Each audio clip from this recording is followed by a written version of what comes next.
Salam teman-teman semua, salam sehat, salam bahagia, salam kenal buat teman-teman yang baru ketemu nih di kelas. Dan terima kasih untuk teman-teman yang kita udah ketemu beberapa kali ya, sudah tidak asing lagi. Terima kasih teman-teman masih mau bergabung di kelas bersama saya. Nah, kali ini kita mau belajar sama-sama tentang pembuatan tahu. Jadi tahu ini belasan tahun terakhir naik daun sebetulnya, karena seiring dengan berjalannya waktu, orang pengen sehat dan ternyata salah satu lifestyle yang dipilih adalah menjadi vegetarian atau menjadi vegan. Dan tahu ini jadi salah satu alternatif makanan yang sangat kaya protein, bergizi tinggi dan ya jadi apa ya, jadi sumber protein yang utama gitu, kedelai ya, selain tempe misalnya atau bahan olahan-olahan, eee protein kacang-kacangan gitu, dan paling mudah, murah, dan gampang didapat ya kedelai. Jadi dari kedelai diolah jadi berbagai macam, bentuk makanan gitu. Salah satunya adalah tahu, dan tahu itu karena rasanya yang sangat netral, jadi kayaknya mau diapain aja tuh enak aja gitu. Mau dibikin dengan bumbu apapun gitu, kayaknya masuk-masuk aja gitu, kayak nggak ada yang salah gitu. Oke, kita mulai dengan sejarah ya, anggap aja nih saya lagi dongeng ya. Trivia aja supaya kita tahu apa sih yang mau kita kerjain ini asalnya dari mana. Sesuai dengan background-nya nih, tahu itu memang ternyata berasal dari Asia, tepatnya dari Cina. Ini terbukti dari namanya. Jadi namanya ini nggak geser ya, mau di Cina sana asalnya, atau sudah sampai di negara kita di Indonesia, maupun sudah sampai di negara barat. Itu semua bunyinya sama ya, walaupun tulisannya mungkin beda-beda. Tofu, taufu, tahu, tofu gitu kan. Jadi semuanya itu sama dan ternyata itu, etimologinya ya atau berasal dari, dalam bahasa Mandarin itu di pinyin-nya, aduh saya nggak ahli bahasa Mandarin lagi gitu. Jadi kurang lebih memang dari pinyin itu ada kata tofu, yang artinya kalau nggak salah sari kedelai, begitu. Nah, terus, nah ini hanya, apa namanya, pengetahuan geografi. Ini nambah-nambahin lembaran aja sih sebetulnya. Nah, di sinilah, di dinasti Sung itu ya, konon katanya nama tofu itu, disebut-sebut gitu, di provinsi tersebut gitu. Nah, Eee, sedangkan asal-usul atau terjadinya tahu, itu ada beberapa teori. Nah, teori pertama adalah teori Liu An. Jadi Liu An ini adalah nama seorang anak bangsawan ya, nama pangeran, teman-teman. Jadi si Kokoh Liu An ini, jadi, dia ini keturunan dinasti Han. Nah, katanya sih gini ceritanya, suatu hari ini Kokoh Liu An ini lagi gabut karena bosen sama makanan mungkin orang kaya ya, makannya daging mulu. Jadi karena dia bosen, dia tuh cari alternatif, alternatif ya yang nabati. Nah, dia memasak kedelai. Nah, bubur kedelai ini tidak sengaja katanya, dia dimasukkan garam gitu ya, atau air air laut. Ternyata kok jadi terkoagulasi. Jadi kertahu, yang kemudian dari situlah lahir tahu. Tapi ada juga teori lain yang mengatakan ya, dulu itu ada seorang, apa namanya, tukang masak yang tidak sengaja, menumpahkan di dalam, bejana yang berisi bubur, susu kedelai gitu atau bubur kacang kedelai ya atau susu kedelai mungkin, itu kemasukan, eee seaweed, dimasukkan seaweed, tapi bersama air-air lautnya. Jadi mungkin mau nyampur ya, nyampur rumput laut, tapi harusnya rumput lautnya tok, ini se-air-air garamnya gitu, se-air-air lautnya. Jadi ternyata terjadi terbentuk gumpalan yang kemudian menjadi tahu. Lalu ada teori lain lagi yang bilang katanya, "Oh ini mah orang Cina niru itu, niru bagaimana orang Mongolia membuat keju." Karena kan di sana kan memang, konsumsi susunya itu di Mongol ya, di Mongol itu, di Tibet, Mongol, itu susu itu jadi komoditi yang sangat penting dan utama. Dan mereka juga membuat keju secara alami. Nah, jadi si orang Cina ini katanya meniru dari sana. Dia lihat, oh susu hewani dikoagulasi lalu menjadi keju. Lalu mereka membuatnya versi vegetariannya gitu ya, versi kacang kedelainya. Jadi ya terlepas dari 3 teori ini mana yang benar, yang pasti kita bersyukur bahwa ya tahu lahir ke dunia karena apa, ternyata tahu banyak sekali manfaatnya. Nanti kita akan lihat ya. Nah ini si, eee, Kokoh Liu An itu yang anak bangsawan yang konon katanya sih, apa, secara, dipercaya dipercaya jadi banyak yang mengatakan bahwa ini sebetulnya, yang berperan, yang punya peranan besar dalam lahirnya produk yang bernama tahu. Jadi sampai ada patungnya, tapi dia juga memang dalam sejarah Cina juga, apa ya, punya kontribusi-kontribusi yang lain. Nah itu tadi, ini, lokasi lokasi kejadian TKP. Ini di Cina, itu Mongol gitu ya. Barangkali siapa tahu yang dulu geografinya paling males, suka skip-skip kelas, jadi paling nggak bisa lihat. Oke, sekarang tadi saya udah mention nih, bahwa kita bersyukur ada tahu ya, ada produk tahu yang lahir di antara kita. Tahu itu ternyata nilai gizinya emang super banget. Jadi ya, kalau saya agak-agak lebay sedikit, di dunia ini kalau nggak ada makanan lain ya, cuma ada tahu, kita kayaknya survive sih. Kita bakalan hidup dengan baik dan dengan sehat gitu, karena ternyata nilai gizinya luar biasa. Jadi di dalam tahu 100 gram itu tahu lumayan ya, banyak ya teman-teman, 100 gram tahu itu terdapat 91,7 kalori, memang kalorinya lumayan juga. Lalu ada seratnya 0,9 gram, proteinnya 10 gram, lalu ada karbonya 2,3 gram, lemaknya 4,7 dan gulanya 0,4. Kemudian di tahu juga ada iron atau zat besi. Zat besi ini bisa membantu menangani anemia, mengurangi kelelahan, meningkatkan imunitas, meningkatkan metabolisme energi, dan meningkatkan konsentrasi. Jadi penting ya, zat besi ini penting, kita nggak perlu banyak-banyak banget, tapi kalau nggak ada repot juga nih. Apalagi saat, perempuan ya, kalau lagi, datang bulan, terus kekurangan zat besi, waduh itu kelayangan ya, itu tiba-tiba dunia menjadi gelap. Literally itu ya, tidak kiasan. Lalu ada potasium juga, potasium ini bisa membantu mengurangi tekanan darah tinggi, melindungi kita dari stroke, mencegah osteoporosis dan batu ginjal, membantu mensintesis protein dan menjaga kadar cairan di dalam sel. Jadi kalau ngomong kulit, misalnya mau tetap moist ya, tetap kenyal, ya ini, apa, salah satunya bisa terjaga cairan di dalam sel-sel tubuh kita secara umum. Lalu ada mangan atau manganis ya bahasa Inggris ini. Ini membantu tubuh membentuk tisu penghubung itu sebenarnya jaringan ya. Ini cuma dipersingkat aja, malas ngetik panjang-panjang ya. Jadi jaringan penghubung, dan juga tulang. Berperan dalam metabolisme lemak dan karbohidrat, membantu penyerapan kalsium, dan regulasi gula darah. Regulasi gula darah tuh maksudnya untuk mengatur ya, supaya gula darahnya tuh nggak terlalu tinggi gitu. Jadi dia sesuaikan kapan dibutuhkan. Saat kita butuh, tenaga yang ekstra, nah ini mungkin, dirilis, gula agak lebih banyak.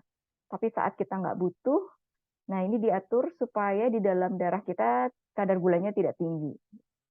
Nah, penting juga untuk fungsi syaraf dan otak. Jadi, lumayan banyak yang bagus-bagus nih tahu. Lalu tinggi, selenium. Nah, kalau perempuan nih selenium ini tidak asing ya.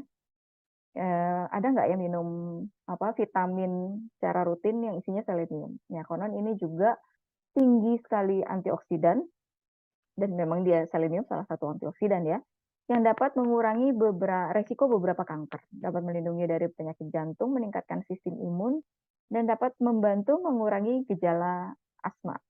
Jadi selenium juga salah satu faktor untuk menangkap radikal bebas, sehingga kita terhindar dari ya tadi ya udah di-mention lagi ya resiko kanker itu. Terus juga tinggi dalam fosfor. Fosfor ini bisa membantu meningkatkan dan menjaga kesehatan tulang, membantu menjaga kesehatan dan pergantian jaringan tadi, berperan dalam metabolisme. Vitamin B dapat membantu mencegah infeksi, membantu mendukung kesehatan sel, dan membantu metabolisme. Jadi yang tubuh kita ini dalam metabolismenya itu butuh banyak sekali unsur-unsur ya, yang bisa kita dapat ternyata hanya dari satu produk, yaitu tahu. Walaupun tahu tidak segala-galanya ya tentunya. Lalu tinggi juga dalam magnesium. Nanti kita juga akan belajar ada beberapa koagulan yang mengandung magnesium. Magnesium ini dapat meningkatkan performa olahraga, dapat mendukung level gula darah yang sehat sehari-hari ya, seperti yang tadi ya udah kita sebut gitu. Terus ada antiinflamasinya. Magnesium ini membantu antiinflamasi, anti peradangan, dan dapat meringankan gejala PMS. Lalu ada koper atau tembaga dengan iron, dengan zat besi sama-sama membantu membentuk sel darah merah. Membantu menjaga kesehatan tulang, pembuluh darah, dan berkontribusi terhadap penyerapan si zat besi tadi, serta berperan penting dalam pembentukan kolagen. Setiap jaringan kulit bisa terbantu menjadi lebih kencang. Betul. Jadi saya juga pernah baca literatur tentang sebetulnya apa namanya mineral-mineral apa aja sih yang penting untuk kalau ngomong apa healthy skin gitu ya. Kalau kita mau kelihatan youthful, awet muda, sebenarnya mineral-mineral apa sih yang penting yang perlu kita jaga? Salah satunya ternyata yang paling nomor satu adalah tembaga atau koper. Nah, cuman kan banyak makanan yang mungkin juga tidak terlalu tinggi ya dalam kandungan koper ini. Jadi tahu ternyata bisa membantu kita menjadi awet muda. Apa namanya, korelasi yang langsung aja gitu ya, tahu sama dengan awet muda gitu karena mengandung koper. Lalu juga tinggi dalam zinc. Jadi berperan dalam penyembuhan luka dan penggumpalan darah, penting dalam pertumbuhan ya saat kehamilan, jadi pertumbuhan janinnya. Lalu juga bagus untuk pertumbuhan masa anak-anak dan remaja, juga membantu mengurangi peradangan, serta meningkatkan kesehatan atau imunitas. Jadi pada waktu COVID kemarin ya, banyak banget kan kita baca di grup-grup WhatsApp gitu, oh jangan lupa vitamin C, zinc, dan sebagainya itu ternyata berperan dalam meningkatkan imunitas. Nah, tapi saya juga harus fair dan jujur bahwa ini tahu super banget kesannya nggak ada kurangnya gitu ya. Ya harus apa adanya juga ya ketika kita memberikan pemaparan. Jadi ada literatur yang mengatakan jumlah aman mengkonsumsi tahu perharinya itu sekitar 255 gram sampai 425 gram. Mungkin masing-masing orang beda toleransinya. Tapi 255 gram itu banyak banget loh ya. Itu seperempat kilo gitu. Kayaknya sehari kita nggak makan tahu sebanyak itu juga sih gitu kan. Biasanya secukupnya aja gitu berapa potong. Nah, berdasarkan penelitian, konsumsi kacang kedelai di atas karena ini terbuat dari kedelai ya, yang kita bahas ini adalah tahu yang terbuat dari kedelai. Jadi konsumsi kacang kedelai di atas jumlah tersebut dapat meningkatkan level hormon IGF-1 yang berpotensi meningkatkan resiko kanker. Tapi ini masih apa namanya pro dan kontra ya. Beberapa literatur saya baca itu masih pro dan kontra gitu. Karena ujinya memang banyaknya terhadap hewan, biasanya terhadap tikus lab. Jadi penelitian terhadap hewan pengerat, konsumsi tahu yang tinggi akan meningkatkan hormon estrogen dan dapat mengakibatkan kanker payudara. Namun cara manusia memproses kedelai itu berbeda dengan hewan pengerat, sehingga masih diperlukan penelitian yang lebih lanjut. Makanya saya sebut tadi masih pro dan kontra. Jadi IGF-1 ini katanya hormon yang meniru hormon estrogen. Dan jika terlampau banyak, ini berpotensi menyebabkan kanker. Tetapi sekali lagi masih pro dan kontra, ya kita main aman aja, konsumsi sehari-hari mungkin tidak melebihi yang disarankan seperti dalam literatur ini, seperempat kilo sehari, ya nggak usah sampai segitu juga gitu ya. Terus kemudian kita akan mulai ngomongin tentang pembuatan tahunya. Kita akan bahas bahan-bahan, informasi tentang bahannya, dan juga tutorial pembuatan. Ya, satu-satu ya. Kita akan butuh banyak air. Kenapa kelas DIY tahu itu mungkin jarang atau tidak banyak, atau bahkan teman-teman baru ketemu ini satu. Iya, salah satunya ini, karena penggunaan air yang cukup banyak di dalam industri pembuatan tahu yang kita kenal sehari-hari di Indonesia, sehingga ketika mau diaplikasikan ke rumah tangga itu bikin males gitu, karena aduh becek ya, banyak air lagi gitu, kayak apa buang-buang air, kurang lebih seperti itu. Nah, sebetulnya ya kita bisa antisipasi, kita bisa membuat ini menjadi lebih simpel. Nah, walaupun tetap memang melibatkan cukup banyak air. Dan konon beberapa daerah yang terkenal dengan tahunya yang enak, gurih, dan legit itu karena sumber airnya yang bagus. Ya, salah satunya mungkin kita tahu di Lembang gitu ya, Bandung itu ada di pegunungan, jadi airnya itu memang katanya memang bagus, jadinya berpengaruh kepada hasil tahunya, makanya tahunya terkenal. Lalu tentu saja karena ini kita masih ngomongin yang basic, bahannya kacang kedelai.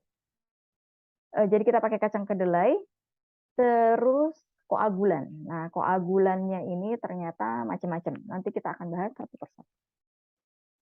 Nah, sekarang kita ngomongin kacang kedelai dulu ya. Kalau air ya secara umum kita pakai air yang ada di rumah ya, tentunya tidak banyak pilihan eh, karena menggunakan air yang cukup banyak. Jadi masa iya sih kita harus beli air terbaik di di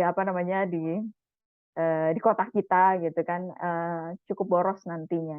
Jadi pakai air yang ada aja, air yang biasa kita pakai sehari-hari untuk minum, teman-teman bisa pakai itu.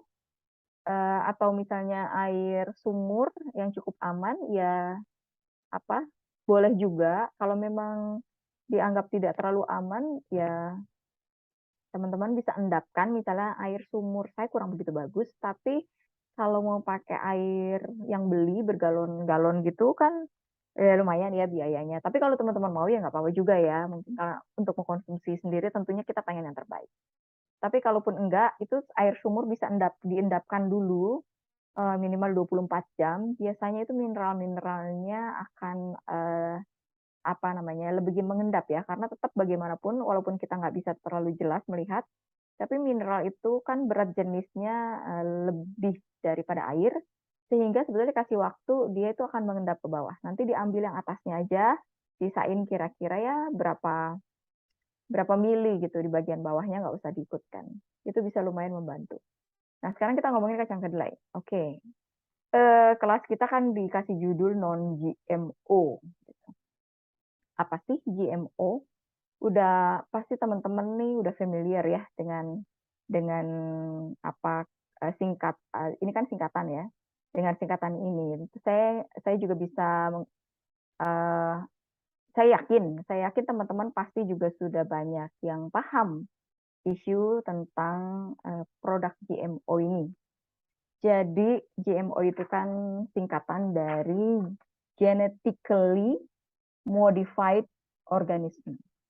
Jadi kurang lebih kalau di bahasa Indonesia ini itu eh, suatu makhluk ya, bisa dibilang makhluk lah ya. Ini kan juga tanaman juga makhluk ya.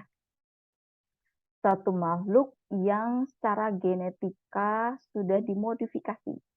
Jadi udah nggak ori gitu, udah nggak orisinil ya.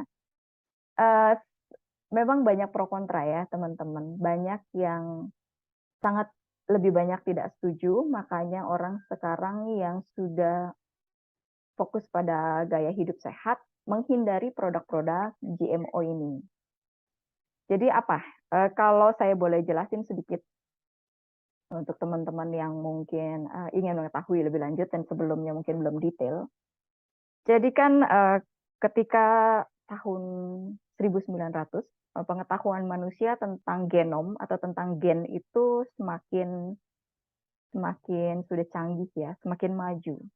Jadi, manusia sudah mengetahui bahwa di dalam setiap makhluk, hidup, termasuk tanaman, itu ada gen yang membawa sifat, ya, hereditary gitu. Kenapa kedelai tetap menjadi kedelai? Karena dia punya gen kedelai, gitu. Kenapa, mangga ini manis dan mangga yang, lainnya asam dan, kalau ditanam lagi bijinya ya seperti itu kurang lebih ya. Itu kenapa seperti itu? Ya mangga harum manis tetap ditanam menjadi harum manis. Mangga gedong tetap menjadi mangga gedong, karena ternyata mereka punya gen, pembawa sifat. Nah, dikutak-atik, ya memang manusia kreatif sih ya, pinter terus kreatif lagi. Akhirnya, ini mulai diutak-atik dan diakalin supaya ada tanaman-tanaman tertentu yang bisa didesain genetikanya untuk menjadi sesuai dengan keinginan kita. Jadi manusia nggak ada yang mau rugi ya. Baik kalau kita bicara industri. Kalau bisa dibikin lebih gede, yang kecil ini kita gedein aja gitu. Bahkan yang lebih mengerikan lagi ketika, manusia udah mulai main-main dengan, makhluk yang mungkin istilahnya apa ya, lebih kompleks seperti hewan.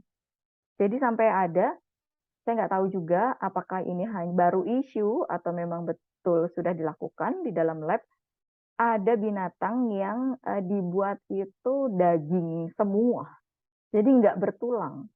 Kenapa? Karena tulang itu kalau dijual murah kan, kalau daging semua ini ditimbang semuanya, berat dan jadi mahal.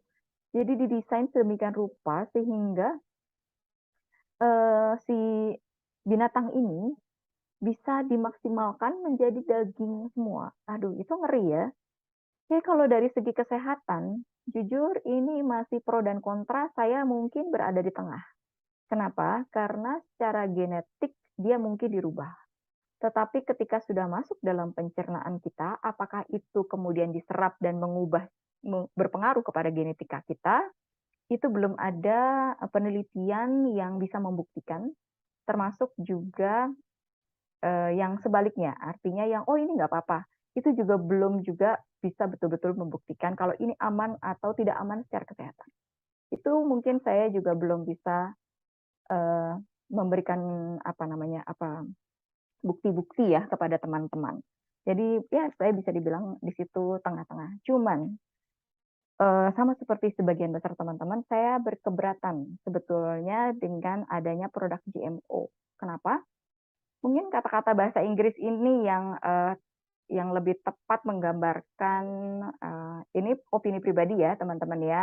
Jadi ini sangat subjektif sekali, tapi mungkin kalau diizinkan saya ingin sekali menyampaikan gitu. Saya lebih ngeri karena, kita itu sudah mulai playing God. Jadi istilahnya kita itu sudah mulai punya pengen berperan lebih gitu. Eee, Kalau saya bilang God, itu Tuhan kayaknya, takut salah ngomong saya ya. Jadi anggaplah ini manusia udah mulai mau main-main jadi dewa gitu ya. Jadi kayak udah mulai ngubah nih. Ini originally dari alam ini lahir udah seperti ini nih, ya. Misalnya kita ngomong apa ya, hmm, sapi deh gitu. Sapi ini ya kakinya 4, tulangnya begitu gitu kan, bentukannya seperti itu gitu dan masing-masing Tuhan ciptakan itu sedemikian rupa karena punya maksud dan tujuan yang bermanfaat dan baik untuk makhluk tersebut. Ketika manusia playing God dan mau rubah itu, ini nggak usah ada tulangnya, ini daging semua aja gitu kan, karena lebih menguntungkan, karena lebih lebih apa namanya, ya ya itu tadi ya, secara ekonomi gitu kan, lebih bisa dapat laba yang lebih gitu. Ini agak mengerikan ya. There's always consequences. Jadi menurut saya ketika kita sudah main-main terlalu jauh, bahkan sampai mengubah genetika, apalagi dengar-dengar sudah ada cloning. Jadi kalau ngomong cloning berarti kan creation, penciptaan. Nah, ini juga ngeri ya, ngeri gitu. Akan selalu ada konsekuensi dari apa yang manusia lakukan. Jadi, ya semoga saja, hal-hal seperti ini tidak berlanjut terlalu lebih dalam lagi karena kita tidak tahu, masa depan manusia akan dibawa menjadi seperti apa ya. Kita mulai dari diri kita, kalau bisa kita memilih yang non-GMO, bukan hanya alasan kesehatan, tapi nilai moral di dalamnya, menurut saya itu kita bisa stand up, kita bisa punya opini, dari mulai hal-hal yang kecil, mungkin hanya dari tanaman gitu, karena kalau ini, ya itu kita biarkan lebih lanjut, maka akan banyak hal-hal yang lebih besar yang kita main-mainin dalam tanda petik yang akan suatu hari membawa akibat yang mungkin kita tidak pernah bisa bayangkan ke depannya akan seperti apa. Itu tadi soal, GMO, teman-teman, mohon maaf jika saya, menyampaikan opini pribadi. Jadi jika teman-teman tidak ada yang ada yang tidak sependapat, kita tidak perlu berdebat ya. Oke, sekarang kita ngomong soal kualitas kedelai yang bagus tuh kayak gimana sih? Jadi, kedelai itu kan ada matanya ya, di gambar ini. Itu ada matanya, ada yang hitam dan ada yang belum kelihatan, ya, walaupun ada matanya tapi tidak kelihatan. Jadi yang baru dipanen benar, itu biasanya belum kelihatan matanya hitam. Nah, jadi ini masih fresh-fresh banget gitu. Nah, matanya sudah semakin gelap, biasanya memang dia sudah dipanen, dalam waktu yang, cukup lama. Tapi memang agak sulit teman-teman, jujur aja, kedelai yang saya kirimkan juga dalam kit itu kan, prosesnya cukup panjang ya untuk sampai ke tangan saya. Jadi saya itu, memesan khusus pada petani organik di Wonosari, Jogja, dan itu saya pesan bahkan beberapa bulan sebelumnya karena harus ditanam dulu. Jadi memang agak sedih ya ketika saya mencari kedelai lokal non-GMO, itu ternyata di pasaran sulit sekali, sulit banget. Jadi bahkan ke pasar tradisional pun, yang banyak tersedia adalah kedelai-kedelai import yang tentu saja notabene itu adalah produk GMO. Jadi saya harus mencari akses untuk bisa ke petani langsung, bahkan di tempat saya di Salatiga nggak ada yang nanam kedelai. Saya udah nyari kemana mana tidak ada petani kedelai, karena komoditi kedelai memang nggak seksi dalam tanda petik ya, nggak terlalu apa ya, menjual, kedelai lokal. Kenapa? Karena nanamnya lebih PR kalau yang lokal. Kalau yang import kan mereka tinggal jual aja dan ternyata harganya itu jauh lebih murah. Jadi bahkan sampai separohnya kurang malah yang import itu jauh lebih murah teman-teman, daripada nyari yang lokal. Jadilah saya harus PO ke petani langsung, dia nanam dari awal. Untungnya kelas ini memang sudah direncanakan, jauh sudah lama ya, berbulan-bulan sebelumnya. Jadi saya udah bisa planning, oke ini bulan apa, oke jadi ada sempat bisa ditanam dulu gitu.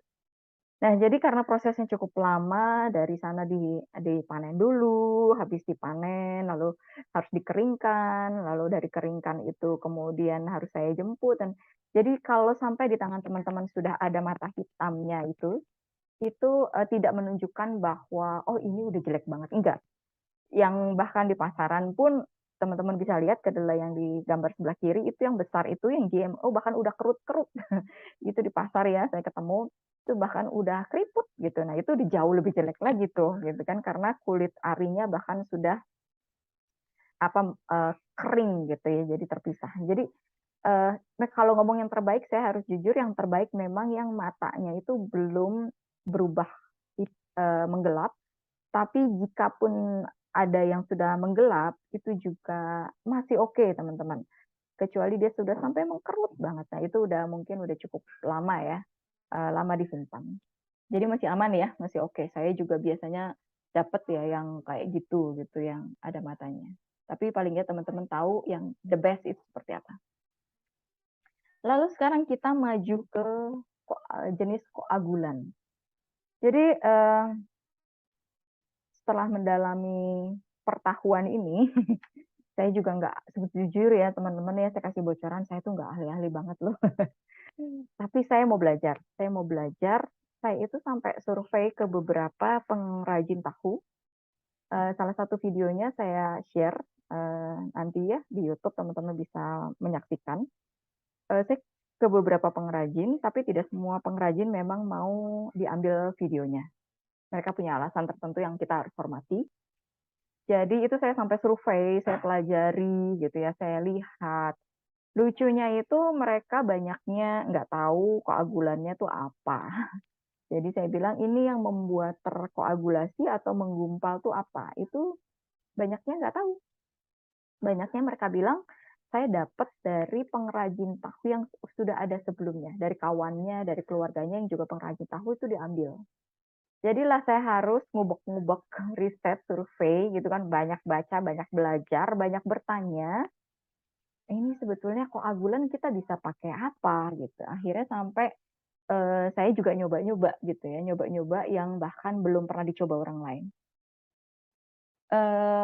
Oke, yang paling banyak dipakai dalam tahu DIY itu adalah 1 garam Epsom. Jadi garam Epsom namanya garam, tapi sebetulnya dia masuknya itu mineral, ya. Terus nigari. Nigari ini masuknya ini garam. Jadi beda garam sama mineral apa? Nanti saya akan jelasin satu-satu. Lalu ada GDL. Nah, GDL ini juga termasuk yang paling sering dipakai ya, jenis lakton. Oke, oh ini juga kemudian ada jenis yang acidic ya. Whey yogurt adalah salah satu yang saya coba-coba pakai tanpa saya ketahui sebelumnya di dalam literatur. Saya pikir secara teori tahu itu bisa terkoagulasi ketika pH-nya itu 4,1 sampai 4,7. Nah, whey yogurt itu rata-rata atau yogurt sendiri ya rata-rata itu di 4,5. Saya pikir ini sangat ideal ya, seharusnya kita pakai untuk menjadi koagulan. Koagulan, apalagi teman-teman yang bikin yogurt ya, seringkali ini whey sebanyak ini, seringkali kita teman-teman bikin yogurt kemudian menjadi Greek lalu banyak whey-nya. Nah, buat apa tuh? Nah, saya pakai, ternyata hasilnya wow, luar biasa ya. Sejauh ini menjadi favorit saya. Ya, ini hasil uji coba dan trial error. Ternyata saya senang bisa berbagi kepada teman-teman, bisa menginspirasi teman-teman untuk bisa menggunakan whey yogurt jika teman-teman punya. Lalu kita bisa pakai cuka. Selain cuka, ya saya ini juga akhirnya mengembangkan ya. Kalau cuka aja bisa, berarti segala produk yang bersifat cuka itu bisa. Jadi saya juga pakai whey kefir, saya coba. Ternyata juga bisa. Jadi sebetulnya bahan-bahan acidic itu bisa dipakai. Yang sering juga dipakai itu pakai lemon misalnya, itu juga bisa gitu ya. Walaupun selalu ada konsekuensi kepada rasanya. Oke, kita kupas dulu nih satu-satu. Oke, teman-teman jangan pusing dulu ya udah ngelihat rumus kimia. Ini hanya untuk menggambarkan, untuk membedakan. Jadi koagulan tahu itu kita bedakan menjadi 4. Yang pertama adalah masuk keluarga garam klorida ya. Garam klorida. Oke. Kalau klorida berarti ada Cl. Nah, udah pasti ini kelompok yang mengandung klorida ya, Cl. Nah, termasuk di dalamnya itu ada nigari alami. Jadi nigari itu apa sih? Sebetulnya nigari itu adalah air laut, teman-teman. Jadi air laut itu sebetulnya sangat kaya mineral. Banyak banget mineralnya. Jadi nggak cuma ngomongin garam NaCl ya yang ada di dalam air laut. Ternyata kayak Mg juga atau magnesium, kayak kalsium juga, dan banyak mineral-mineral lain di dalam air laut. Dan secara umum kita sebutnya itu nigari. Jadi nigari itu air laut yang udah diambil NaCl-nya. Nah, setelah NaCl-nya jadi diuapkan, disuling, keluar pertama adalah garam. Garam NaCl. Nah, sisanya itu, inilah si MgCl dan CaCl. Jadi sekarang nyari air laut yang aman, yang pure, rasanya susah ya. Karena biarpun kita nyari di, wilayah misalnya mana ya yang aman, saya juga udah nggak tahu lagi yang aman di mana, ya Laut Atlantik, entah Laut Pasifik gitu ya. Ya susah juga gitu, karena laut itu kan nyambung, nggak ada sekatnya. Jadi di sini tercemar, mungkin ya, eee, walaupun ada efek gradasi, mungkin makin ke sini makin berkurang, tapi tetap tercemar semua, gitu. Jadi susah sekarang kalau kita mau ngomong cari air laut murni gitu, walaupun bisa dengan cara disuling dan sebagainya, tetap prosesnya agak ribet. Jadi kita bisa merekonstruksi lah istilahnya ya, nigari alami ini yang biasa dipakai menjadi koagulan tahu itu isinya apa sih? Ya isinya si Mg ini, MgCl2 dan CaCl. Nah, eee, jadi kita pakai si MgCl dan CaCl ini, makanya, teman-teman yang pesan kit itu di dalamnya ada MgCl dan CaCl. Kemudian teman-teman tinggal ikutin resep. Saran saya, ini rasanya tuh rada pahit teman-teman. Jadi saran saya lebih baik teman-teman, eee, pakai kurang daripada pakai kebanyakan, gitu. Terus kalau ngomong soal safety atau keamanan, jadi gini, tubuh kita itu butuh magnesium. Eee, Kalau kita kekurangan magnesium, itu efeknya cukup fatal ya. Jadi bukan hanya ke fisik, tetapi juga ke mental. Konon ada sebuah riset bahwa orang yang kekurangan magnesium dalam jumlah yang signifikan, itu punya kecenderungan bunuh diri yang cukup tinggi. Sepengaruh itu, iya betul gitu. Karena tubuh kita ini, terdiri dari banyak sekali molekul, senyawa, unsur yang ketika ada satu yang tidak balance akan sangat berpengaruh. Ada yang pengaruhnya mungkin hanya ke fisik saja, tapi ada yang ternyata pengaruhnya sampai ke cara berpikir kognitif kita gitu. Sampai makanya ada dorongan bunuh diri yang cukup tinggi. Bahkan orang-orang yang kekurangan magnesium ini, bisa diresepkan oleh dokter MgCl ini ya. Jadi diresepin MgCl, tentunya dokter yang tahu jumlahnya seberapa yang aman untuk dikonsumsi sebagai, apa namanya, sebagai obat gitu. Nah, jadi tanda-tanda kita kekurangan Mg itu atau magnesium adalah, biasanya sih nafsu makannya rendah, terus sering kram otot, tapi kram otot ini bisa indikasi, macam-macam penyakit ya, tidak hanya kekurangan magnesium. Lalu sering mual, muntah ya, yang pasti, bukan mual muntah karena ngidam, ini beda lagi gitu. Ini mual muntah yang nggak ngidam gitu ya. Terus, sering kebas atau mati rasa, sering kesemutan juga. Terus, jadi memang Mg ini penting untuk kesehatan otot dan tubuh serta saraf-saraf dan pencernaan kita. Jadi sebetulnya Mg ini banyak ya ditemuin di, makanan sehari-hari, seperti misalnya sayur-sayuran brokoli, bayam, sawi, dan sebagainya. Hanya saja kan kita nggak serajin itu kan ngaku, "Ayo makan sayur," gitu. Kadang makan, kadang enggak, tapi kalau yang rajin ya beruntung, teman-teman kemungkinan besar, eee, aman ya, apa namanya, kebutuhan magnesiumnya terpenuhi dengan baik. Terus kalau misalnya kebanyakan efeknya apa? Ya saran saya sih tetap apa-apa nggak boleh kebanyakan ya. Tetap apa-apa lebih baik di, ambang aman aja. Ini kita bisa diare ya, bisa juga mmm, apa namanya, bisa pusing juga katanya ya, kayak seperti orang keracunan juga bisa gitu. Jadi untuk itu lebih baik, pakai dikit daripada kebanyakan, kalau menurut saya seperti itu. Terus ada kelompok garam sulfat ya, di dalamnya ini termasuk Epsom, ada gypsum atau Ciyoko. Saya tidak masukkan gypsum Ciyoko di dalam kit karena cukup diwakili dengan Epsom aja. Karena kurang lebih dia dari keluarga yang sama, dia mewakili lah keluarganya. Nah, ini dia sulfat ya, jadi garam sulfat. Jadi kalau sulfat itu udah ngomongnya SO4. Jadi, yang si CaSO4 itu adalah kalsium sulfat, yaitu si gypsum tadi. Kok gypsum gitu kan? Emang mau bangun rumah atau mau bangun apa namanya, bikin bikin hiasan apa gitu kan? Iya, ternyata emang cuma beda dikit ininya, apa namanya, apa namanya, istilahnya tuh senyawa senyawa airnya. Jadi kalau yang gipsum, kapur itu yang bisa dipakai untuk bangunan itu beda di jumlah, airnya ya. Memang, ajaib ya, unsur-unsur di alam ini, senyawa-senyawa di alam ini ajaib banget. Beda dikit udah jadi sesuatu yang, fungsinya dan manfaatnya tuh berubah gitu. Jadi yang beda dikit aja udah satu udah bisa dikonsumsi, satu enggak gitu. Nah kalau yang, gipsum Cioko ini biasanya memang spesifik untuk pembuatan tahu. Jadinya, selalu misalnya kalau teman-teman cari online, ya cari gypsum food grade atau garis miring Cioko. Cioko ini, bahasa apa ya, bahasa apa ya, dipakai di kalangan Chinese gitu ya, Cioko namanya gitu. Biasanya udah aman, biasanya itu untuk, pembuatan tahu. Jadi baca juga deskripsinya, jangan-jangan gypsum kapur nih untuk bikin apa tuh, hiasan apa, langit-langit gitu. Terus yang satu lagi Epsom. Epsom itu juga mengandung magnesium ya, jadi magnesium sulfat.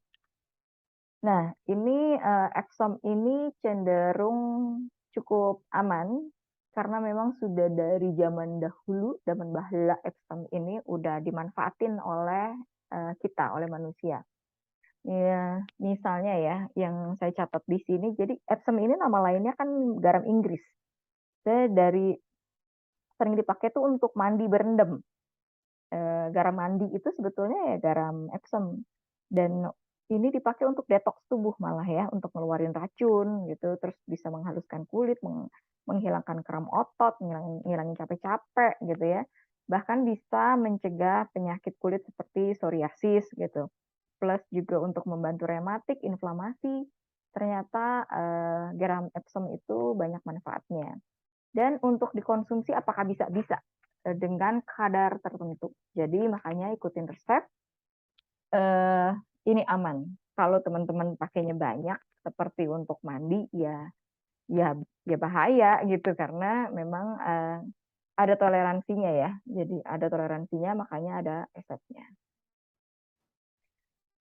Jumlah mg tertentu di dalam, apa, spesifiknya Epsom ini, itu sebetulnya bisa membantu kita untuk meningkatkan kualitas tidur, juga membantu bertanggung jawab terhadap kerja neurotransmitter di otak kita, makanya tadi ada hubungan sama mental. Bisa membantu mengurangi stres, terus meningkatkan produksi melatonin atau hormon tidur, makanya tadi meningkatkan kualitas tidur. Nah, sering juga ini diresepin sama dokter untuk orang-orang yang dianggap membutuhkan.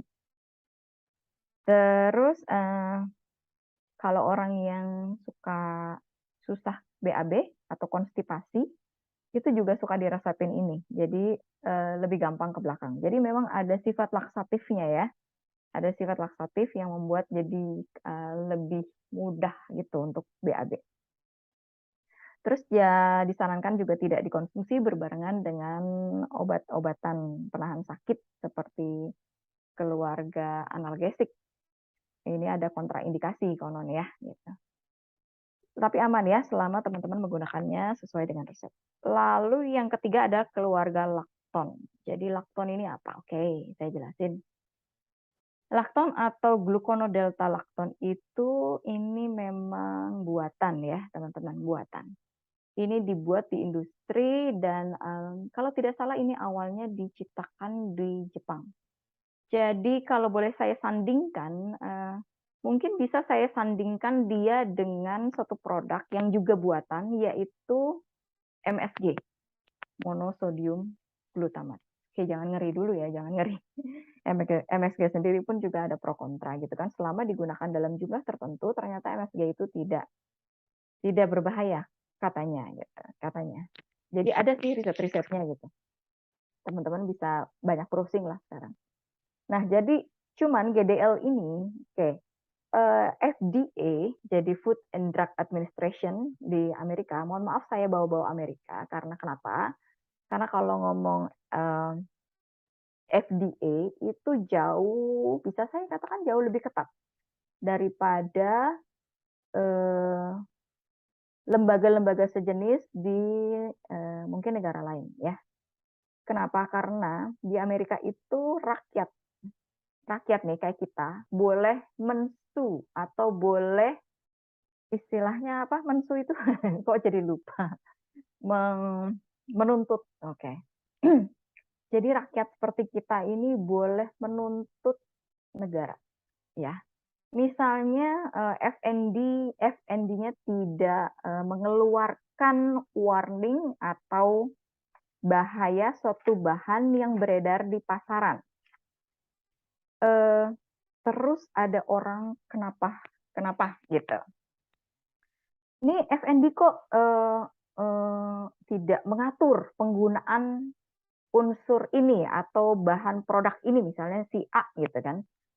Ini ternyata saya menjadi korban karena di dalam, produk yang saya beli mengandung A dan tidak ada regulasi yang mengatur penggunaan A, maka saya bisa menuntut negara, gitu kan. Nah, makanya mereka FDA ini di sana itu sangat hati-hati sekali karena tidak menginginkan kejadian ya, kelolosan gitu. Untuk itu boleh kita menjadikan mereka istilahnya pertimbangan apakah produk ini atau bahan ini dilarang digunakan atau tidak. Misalnya contoh MSG. MSG menurut FDA itu penggunaannya diizinkan selama jumlah tertentu penggunaan hariannya. Jadi ada tuh berapa persen gitu kalau nggak salah. Itu orang bisa menghitung berat badannya dan intake dia sehari-hari MSG itu berapa banyak. Jadi memang ada regulasinya. Jadi dia tahu yang amannya segini. Ketika itu sudah diatur, penggunaan kita ternyata berlebih, maka bukan salah dia karena dia sudah memberikan regulasi dan warning. Nggak boleh pakai lebih dari segini sehari, kalau lebih ada konsekuensinya gitu, ada efek sampingnya. Nah, FDA tidak mengeluarkan regulasi untuk GDL. Jadi mereka mengklaim ini ini adalah produk yang aman digunakan sehari-hari dan tidak ada jumlah maksimal. Begitu. Jadi itu tercatat ya. Jadi mereka tidak menemukan atau dalam istilahnya mungkin ya riset mereka sejauh ini tidak menemukan GDL ini akan berefek buruk begitu.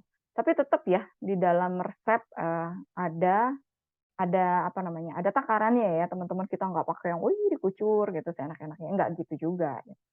Dan lucunya saya melihat juga bahwa si GDL ini dipakai dalam penggunaan skincare.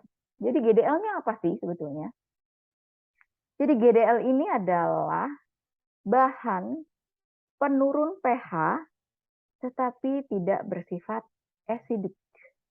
Jadi dia bisa nurunin pH tapi nggak asam. Di mana-mana yang nurunin pH itu pasti asam, ya kan?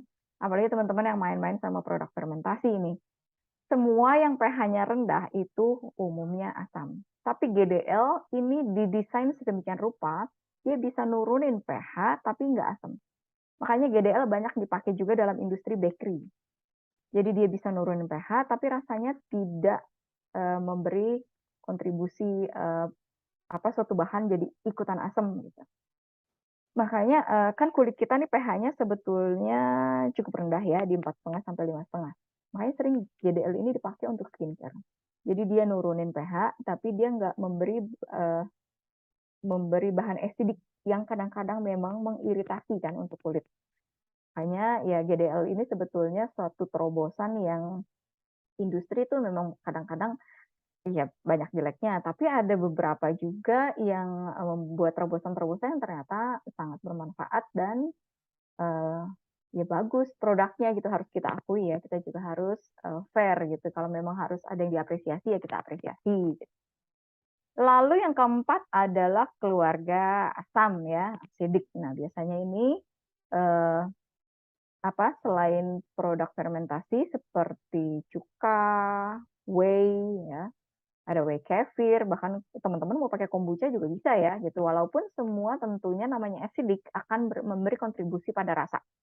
Jadi kalau teman-teman pernah nyicip tahu yang rasanya asam, ya kemungkinan karena dia pakai koagulannya cuka gitu.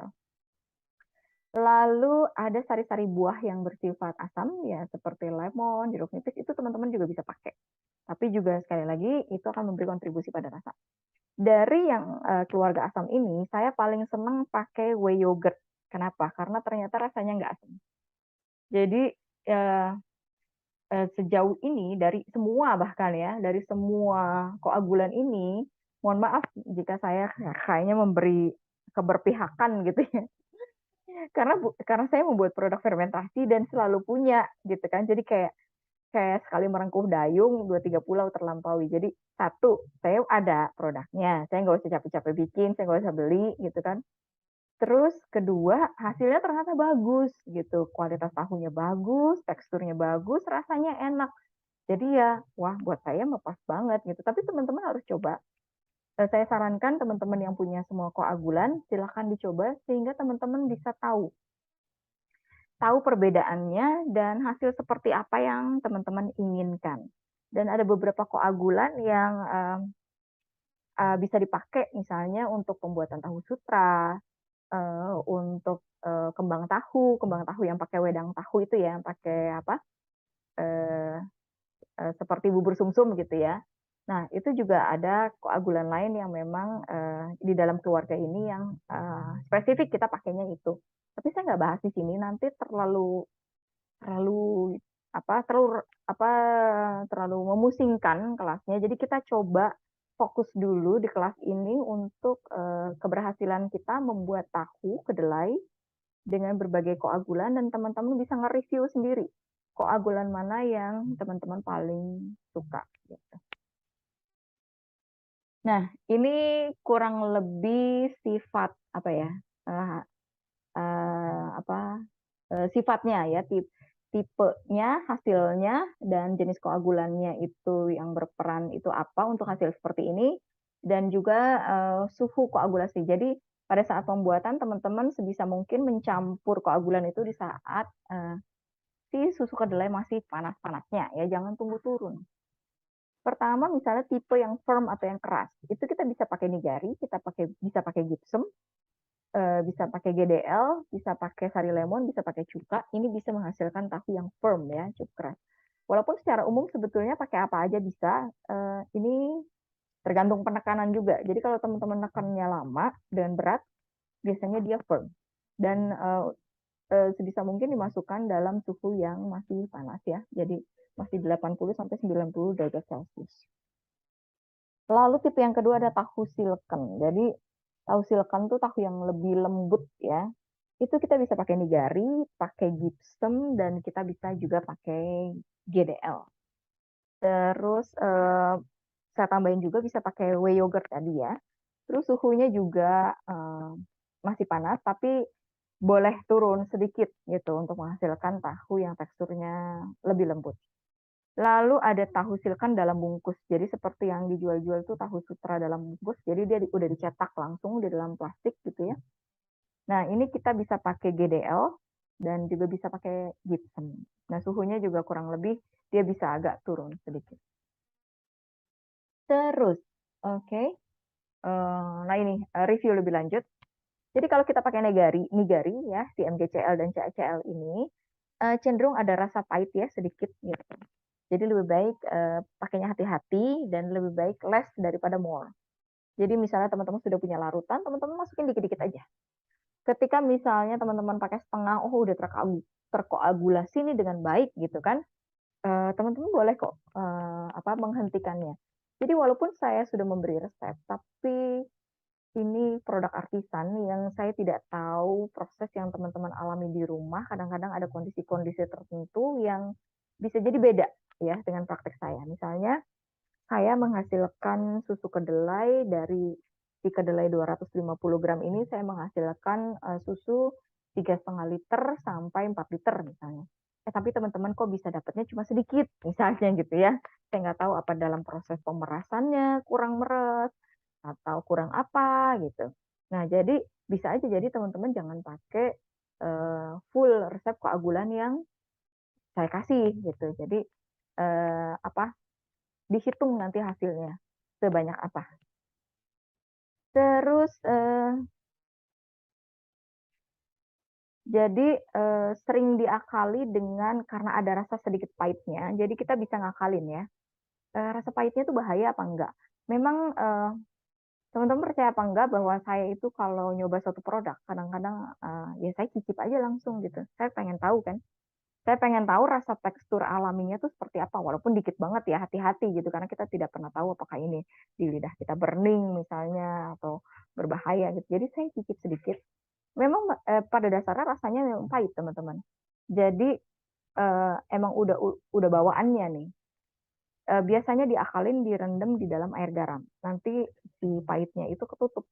Tapi nggak pahit-pahit banget sih selama teman-teman pakai sesuai dengan takaran. Tapi slightly kalau kita mau compare dengan hasil-hasil tahu yang lain, dia ada gitu, ada tipis gitu. Terus kita yang kalau pakai garam Epsom itu rasanya cenderung normal, jadi dia nggak ada rasa pahit, nggak ada rasa apa gitu ya. Terus teksturnya juga cukup moderat, jadinya dia bisa sedang-sedang aja nih tahunya ya. Mau jadi tahu keras bisa, tahu lembut juga bisa. Kalau yang pakai vinegar itu cenderung ada asamnya, mmm, terus teksturnya ya agak sedikit lebih kasar gitu. Lalu kalau pakai yang glukono rasanya cenderung juga netral, dia nggak ada rasa asam, seperti tadi ya karena dia nurun pH, tapi dia tidak memberi rasa asam. Terus teksturnya juga lembut. Lalu yang whey yogurt. Nah, whey yogurt ini ada rasa gurihnya, mungkin karena, dari whey ini kan saya bikin dari susu ya. Jadi, ada rasa gurihnya, ada rasa kayak umami gitu, terus teksturnya juga lembut. Jadi, kalau untuk segi rasa, saya suka nih yang whey yogurt ini dan juga teksturnya lembut. Kalau, soal kelembutan glukono juga nggak kalah lembut, glukono juga, teksturnya lembut tahunya. Nah, sekarang kita ke secara umum tutorialnya, walaupun nanti di video teman-teman bisa melihat lebih detail, gunanya ada grup teman-teman jika ada yang kurang jelas, saya mohon maaf ya atas segala kekurangan dalam proses pembuatan video karena apa-apa dikerjain sendiri nih, nggak punya kameramen, nggak punya ini, nggak punya teks juga, asal ngomong langsung aja on the spot gitu. Kalau ada yang kurang jelas ditanyain aja nanti di grup ya. Nah, secara umum tutorialnya seperti ini. Jadi kita ngomong bahan dulu tadi, ada kacang kedelai, ada air, dan ada koagulan yang kita pilih. Lalu kalau alat ya secara umum, mungkin bisa kurang, kita butuh baskom, jangan yang plastik, saya pakai yang stainless gitu, karena ini kita main dengan suhu yang tinggi ya. Jadi sebisa mungkin, kita hindari bahan-bahan yang bisa meleleh. Lalu saya pakai panci, kalau bisa pakai panci yang cukup besar, karena ini kita menggunakan air yang cukup banyak. 250 gram kedelai aja kita butuh air tuh bisa berapa liter ya, banyak banget gitu. Dari awal penggilingan, lalu lalu, kurang lebih bisa 5 sampai 7 kalinya gitu airnya, banyak banget.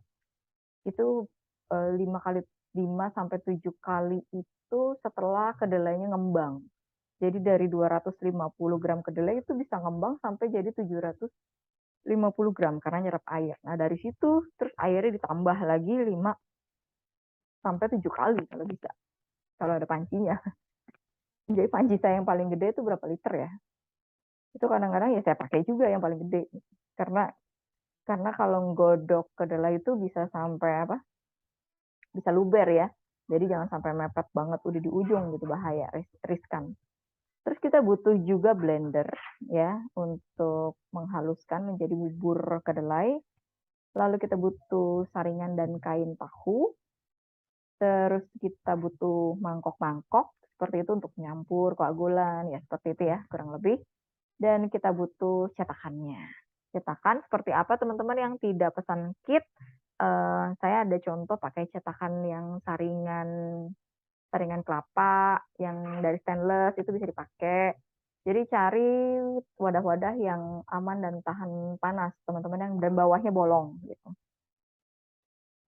Nah, langkah-langkahnya kurang lebih gini. Jadi pertama kedelai itu kita kita rendam dulu 3 sampai 8 jam. 3 sampai 8 jam tuh range-nya jauh banget ya. Jadi 3 apa 8 nih gitu kan, kan jauh banget nih bingung gitu. Tergantung suhu udara ya. Jadi kita kan di Indonesia ini, tinggal di berbagai wilayah yang bervariasi ya. Misalnya kayak saya nih, saya kan di kota kecil yang dekat kaki gunung yang lumayan, dari apa, dari permukaan laut kan cukup tinggi. Jadi suhunya di sini cukup dingin. Terus, teman-teman yang di dekat pantai misalnya kan itu panas. Nah, makanya bisa perendamannya itu range-nya cukup lama. Tapi saran saya sih kalau bisa, jangan terlalu lama, lebih dari 8 jam, karena kita menghindari si rendaman kedelai ini terfermentasi ya. Ketika dia terfermentasi rasanya udah mulai ada asemnya karena ada si Lactobacillus. Ya sebisa mungkin bukan itu yang kita tuju gitu ya. Ini nggak lagi bikin tempe. Kita bikin tahu nih, rada beda. Nah, tapi kalau teman-teman mau main aman aja, aduh saya bingung nih, saya mau pakai berapa jam gitu kan. Ambil tengah aja gimana. Saya juga kadang-kadang ambil tengah aja sih gitu, karena walaupun di sini misalnya daratan tinggi, tapi kadang-kadang panas juga gitu. Jadi saya juga main aman aja ambil tengah. Jadi saya biasanya paling di 4 sampai 5 jam. Jadi teman-teman kalau mau rendam 4 sampai 5 jam aja udah oke tuh, udah aman ya, di situ aja lah. Tapi teman-teman yang di luar negeri, ya kadang-kadang kelas saya banyak peserta yang ternyata diikuti dari mereka yang sementara berada di Eropa, misalnya lagi dingin-dinginnya. Ya mau nggak mau sih kalau dingin banget begitu ya ambil yang paling lama, yang 8 jam gitu. Nah, terus kemudian kita buat bubur kacang kedelai, jadi kita blender pakai air panas ya. Ya nggak usah yang mendidih banget lah, air termos gitu cukup boleh, atau air yang udah mendidih terus kita diamkan sebentar agar suhunya turun. Kenapa? Karena si blendernya kasihan ya, apalagi yang bahannya plastik nih gitu kan. Jangan-jangan jadi rusak. Jadi tapi sebisa mungkin kita pakai air yang panas, gitu. Jangan air suhu ruang. Apa tuh sebabnya? Karena ternyata hmm, ada ada bahan aktif di dalam kacang kedelai yang bisa hilang saat kita blender dengan suhu yang panas itu, sehingga dia nggak bau langu ya. Jadi nanti pengaruh ke bukan hanya soal aroma, tetapi pengaruh kepada umur si kacang si susu kedelai ini jadi lebih panjang, lebih awet gitu. Jadi dia menonaktifkan enzim lip, lipoksigenase. Saya baca, soalnya emang susah. Lipoksigenase. Nah, ini yang menghilangkan bau langu gitu pada si kacang kedelai. Terus kita blender dengan air dan tadi kacang kedelai udah kita rendam itu kita butuh masak ya. Kita masak dengan air 5 kalinya minimal. Kalau teman-teman bisa 7 kali jauh lebih bagus sih. Karena loh nanti makin encer dong. Tahu itu semakin banyak air, semakin banyak sari-sari tahu yang akan ke bawah gitu, yang akan bisa diurai. Jadi makin banyak keluar, malah lebih bagus sebetulnya. Makanya tukang-tukang tahu tuh pakai air banyak banget gitu, karena kan nggak mau rugi dong. Sebisa mungkin jadi pakai air yang banyak gitu supaya sari-sarinya itu larut di dalam air dan terkoagulasi nanti gitu. Toh nanti juga terkoagulasi kan. Si airnya juga nanti memang tidak terpakai gitu di dalam produknya.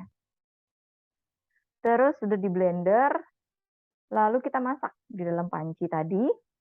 Nah, maksudnya dimasak sampai 3 kali mencapai titik didih itu seperti apa? Ini bisa lebih mudah kalau teman-teman melihat video sebetulnya ya. Jadi belajar dari si pembuat tahu, saya melihat untuk membuat tahu yang rasanya enak gitu, ternyata memang harus matangnya betul-betul matang sempurna. Sedangkan si susu kedelai ini mudah sekali, baru baru mendidih dia udah luber dan naik, seakan-akan dia udah matang sempurna padahal belum. Gitu, padahal dia belum matang sempurna, dia cuman uh, udah berbusa, jadi baru sebentaran aja seakan-akan dia udah luber gitu. Padahal dia belum matang semua tuh. Belum istilahnya sari-sari kedelainya itu belum betul-betul optimal matangnya. Maka dari itu harus diulang. Jadi begitu udah suhunya turun, diulang, dimatengin lagi sampai mendidih, lalu diturunin lagi, diulang lagi sampai jadi baru betul-betul matang sempurna. Jadi itu untuk menghasilkan rasa yang enak. Kemudian kita saring dengan kain taku, jangan tunggu dingin ya teman-teman. Jadi kalau bisa masih panas-panas gitu dituang, dan hati-hati ya dalam bekerja, jangan sampai juga teman-teman ada yang terjadi kecelakaan kerja.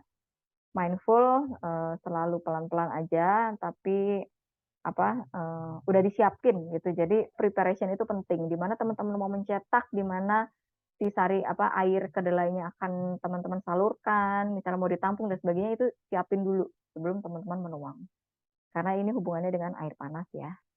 Lalu susu kedelai yang sudah didapat dimasukkan koagulan. Nah, koagulannya itu teman-teman akan melihat, di dalam video. Resepnya akan saya tulis juga di dalam WhatsApp grup supaya saat praktek teman-teman tidak perlu lagi dengerin paparan ini dari awal sampai akhir, mencari di mana resepnya saya sebut gitu ya. Jadi tinggal lihat aja nanti di WhatsApp, bisa dibintangin, resep-resep koagulannya di situ. Misalnya perbandingannya ya, terutama misalnya Sinigari, MgCl sama CaCl-nya berapa sih per berapa liter susu kedelai. Kita tunggu, kasih waktu beberapa menit, biasanya dia butuh waktu. Nah, nanti udah mulai kelihatan, udah mulai tuh ada gumpalan-gumpalan, udah mulai mengendap. Nah, kemudian kita bantu kurangi airnya, caranya juga ada di video, supaya pada saat kita cetak itu enggak bluber-bluber airnya, sehingga curd-nya cuma sedikit, airnya doang yang banyak gitu, udah nggak muat gitu. Jadi kita kurangin supaya lebih banyak curd yang masuk dan cetakannya bisa muat. Terus, masukkan tadi ya, si gumpalan susu kedelai tadi yang airnya udah kita bantu kurangin, ke dalam cetakan tahu, kita beri pemberat, kemudian setelah itu siap kita angkat dan teman-teman bisa konsumsi. Kabar baiknya kalau kita bikin tahu sendiri tuh aman ya, teman-teman mau langsung mentahan juga oke-oke aja nih, karena saya yakin teman-teman mengerjakannya dengan peralatan yang bersih, kondisi dapur juga yang bersih gitu, yang namanya buat makan sendiri gitu kan, ngerjain sendiri pasti bersih dong semuanya. Yang memang tidak bisa kita jamin jika itu dilakukan di dalam, pembuatan-pembuatan tahu di tempat lain. Walaupun saya sih tidak mau membuat teman-teman jadi antipati membeli tahu ya, karena saya sendiri juga sering kok teman-teman masih beli tahu, nggak tiap hari saya bikin tahu juga gitu. Kadang-kadang saya praktis juga saya beli tahu. Saya nggak terlalu khawatir jika misalnya, oh tempatnya kotor dan sebagainya, karena teman-teman yang rajin mengkonsumsi probiotik, ya cuma kotor-kotor gitu aja melewat lah di perut kita. Saya lebih lebih merasa safe, eee, makan dari UMKM kecil yang, mungkin kotor-kotor dikit nggak apa-apa gitu, tapi tidak menggunakan bahan-bahan kimia.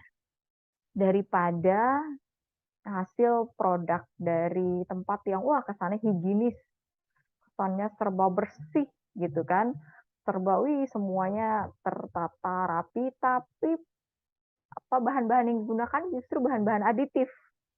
Bahan-bahan digunakan justru bahan-bahan pengawet, pewarna yang kita butuh badan kita nggak bisa cerna, nggak diperluin juga, malah jadi radikal bebas, saya lebih takut itu. Kesannya higienis gitu, tapi, yang dimasukin banyak racun. Daripada, ya dia natural, dia organik, dia pakai apa adanya, ya tempatnya memang mungkin nggak yang serba 100% steril, nggak yang, wih bersih sekali gitu, saya malah nggak terlalu khawatir. Karena kalau sedikit-sedikit bakteri patogen masuk, asal selama kita rajin mengkonsumsi probiotik sih, nggak akan jadi masalah di perut kita ya, karena kita punya garda yang bisa dipercaya, gitu. Oke, jadi ada beberapa tips, mungkin ada yang saya lewati, nanti teman-teman, silakan ya ditanyakan jika saya melewati beberapa hal, catatan-catatan penting yang teman-teman perlu ketahui, silakan boleh ditanyakan nanti jika ada kendala di dalam prakteknya. Jadi tips dari saya satu, perendaman disesuaikan dengan suhu ruang, ya tadi saya sudah mention. Nah, jadi tergantung nih panas atau dinginnya. Nah, terus jangan sampai berbusa, jangan sampai terjadi fermentasi sebisa mungkin. Tapi jika udah terlanjur karena kelupaan, karena kondisi tidak terduga, misalnya, ih saking panasnya nih udah mulai terfermentasi, misalnya udah saking angetnya, nggak apa-apa, terusin aja jangan sampai kebuang juga, tetap bisa bilas aja berkali-kali untuk mengurangi asemnya. Tapi tetap saya juga berapa kali kejadian seperti itu, aman kok, aman, tetap jadi dan tetap enak. Walaupun kalau ngomong ideal, ya ibaratnya kalau misalnya teman-teman mau jadi industri pembuat tahu dan pengen tahunya itu jadi spesial banget, ya mungkin hal-hal catatan-catatan kecil seperti ini bisa menjadi tips gitu ya, untuk menghasilkan tahu yang betul-betul, prima gitu, premium.